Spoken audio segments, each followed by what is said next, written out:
Hello everybody, Mr. LEGO Lover 55 here, and today we're taking a look at one of the more unique dragons Ninjago has put out. This is set 71859, the Dragon of Life. Retailing for around 110 US dollars, this set is recommended for ages 9 and up and has around 1,050 pieces. And when I say one of the more unique dragons, I don't say that lightly, as most of Ninjago's dragons as of recent have been killing it in the uniqueness department, with Dragons Rising especially. When it comes to getting Lloyd-themed dragons, or just green dragons in general, there are really not a lot that LEGO's officially made, especially of this scale. And even so, this one takes such a unique approach that we really haven't seen done before. Unlike most of the other green dragons in the past, which more so leaned into Lloyd's ambiguous elemental power, this one leans into the full-on aesthetic of life and nature as a whole, embracing not only different shades of green, but browns, tans, and even gray as well. Apart from a couple small dragons, we've never really seen anything like this before to this degree.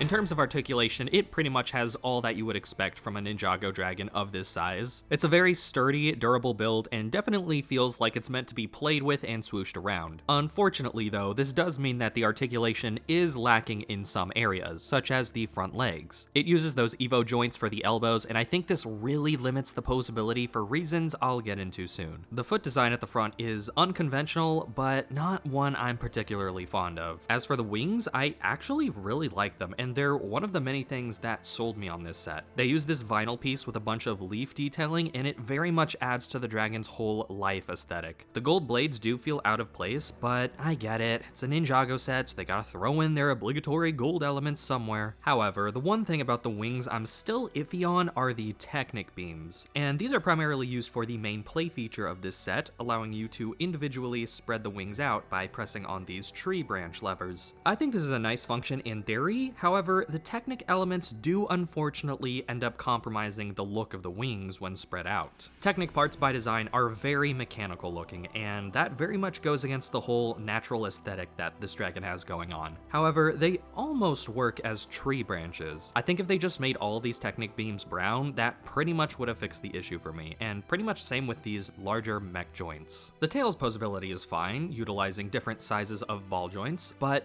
then when it comes to the neck, this is probably my biggest issue with the set. At first glance, the neck articulation seems fine. You know, you can move it side to side, move the mouth open, have it look up, and all that. Honestly, I actually really like the build for the head. The brick-built elements surrounding that molded headpiece, especially the jaw and those horns, blend really nicely. But my main issue is that you can't have the dragon look down at all. Considering the size of the dragon in comparison to a minifigure, the fact that this set just straight up cannot look down directly at them is kind of disappointing, especially when this is practically a non-issue for most of Ninjago's dragons. And unfortunately, because of the lack of articulation in the front legs, you can't really even angle the rest of the body down without it looking super awkward. As a result, the dragon just ends up feeling really immobile. And now the Dragon of Life is not the only build in this set. In addition, we actually get a number of accompanying side builds. And while I know a lot of people don't usually like side builds since it feels like it bumps up the price more or eats into the parts that could have been used for the main build, I honestly really like these. The little bit of setting we get is honestly really refreshing considering all the vehicles we tend to see, so having a little bit of landscape for the characters to interact with is a really nice change. Plus, it's even got a little spinning feature with this sword of fire in the middle, and these new leaf pieces that are in transparent bright green, which are also used on the dragon. Also, super weird, but it's got the same lantern build that was used in the Ninja character display. Guess the designers liked the design enough to carry it across different sets, and it's a cool build, so I don't blame them. The other side build in this set is the Earth Monster mech, which I'm pretty sure is canonically supposed to be a larger form of the Earth Monster. It's a pretty simple build, but it absolutely nails its general silhouette with its proportions and those large claws, which are actually functional. Additionally, the build not only has weapon storage, but weapon storage that contributes to its overall design. And funnily enough, this is only one of two substantial villain builds we get this entire wave. Because because villain sets don't sell as well as most of the hero sets, we tend to have to scrap for crumbs from side builds like this. However, I am happy they did at least manage to make the one villain side build we actually did get this wave,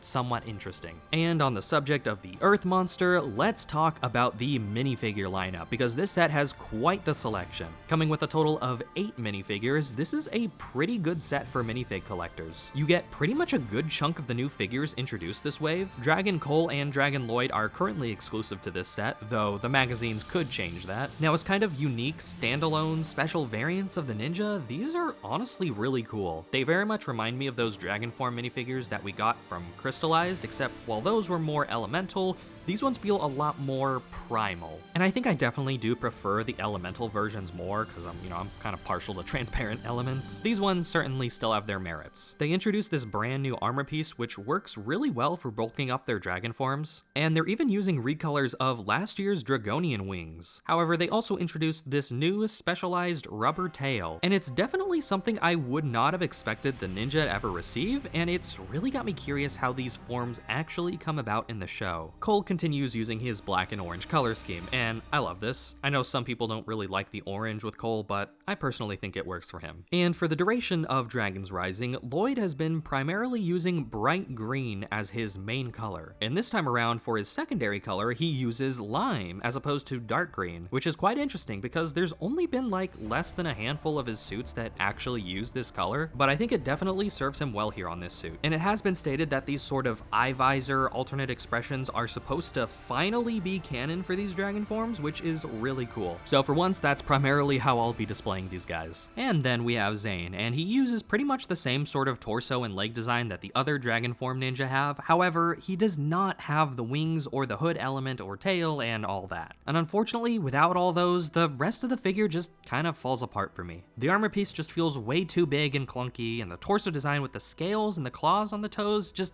does not really work without the rest of the dragon accessories. This is kind of an issue I have with all of the other dragon suit ninja this wave, and I was really hoping these versions weren't going to be canon to the show, but based on the few clips we've seen, it seems like that won't be the case. This set also includes Aaron sporting a brand new outfit, now fully integrating dark blue into his color scheme, which is kind of crazy. We first saw him use this in the tournament suit for Dragon's Rising Season 2, and I was kind of mixed on that at first, but I think he finally manages to pull it off pretty well here. This one just feels a lot less afraid to commit to the dark blue, which I think very much works in its favor. It's got elements from his dark merge outfit as well from Season 3, so this is thematically a really cool evolution of that design. Sora, on the other hand, does not actually get a new figure this wave, instead reusing prints from last year's Spectral suit. I don't think I would have minded this as much if they actually gave her the proper dual molded armor piece, as they instead opted for the Tournament of Sorcerers armor, which doesn't look bad, don't get me wrong, but is probably not going to be very canon. Otherwise, I think it's nice that they're making these elements a little bit more accessible outside of that summer wave. And then getting into some of the villains, this set includes the Loyalist Leader. The design for this is honestly quite cool. They have these really intricate looking robes and mask, and this figure actually does get a second alternate expression, which does feature spoilers for the show. So if somehow you haven't seen the alternate expression for this character and don't want to be spoiled, go ahead and skip to